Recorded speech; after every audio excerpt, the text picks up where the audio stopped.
Hi, it's Rick of Bay Area Mold Pros. One of the most common problems we have here in the Bay Area has to do with the moisture beneath the home in the crawl space.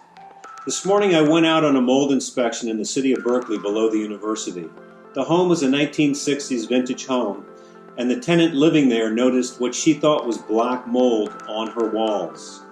She called the management company, they sent out a handyman, and he literally started pulling the drywall down from the walls. So she moved out for a couple of days. She went back to her apartment this morning and found the walls opened up, and she gave me a call. So I went out there and started taking moisture measurements.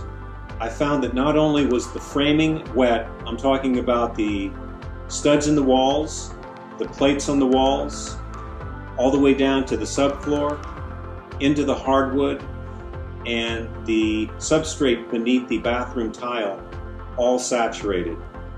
There were no obvious signs of leak in this home. I found a small roof leak.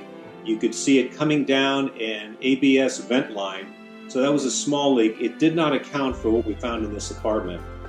But when you opened up the hatch to get into the crawl space, there was so much water down there that it has to be the reason that we're experiencing all this moisture in the framing. So this crawl space had so much water, it's getting up into the framing, and the framing is pulling it all the way up. It's wicking it up the walls, into the drywall, into the framing, into the studs, into the subfloor. Moving into the kitchen,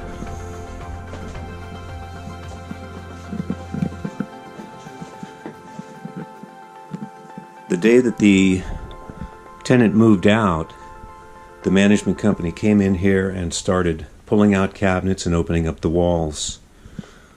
This wall has already been re-drywalled. This is new drywall on this wall.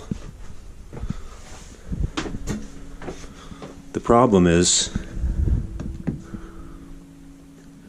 the framing is soaking wet. It's so wet you can feel it with your hands.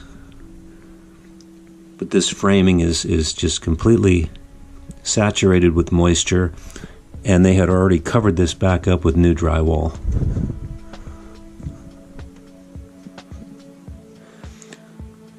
Framing is saturated here. The lesson here is, if you've got a lot of groundwater under your home, you've got to do something about it, because eventually that water is going to make its way into your home.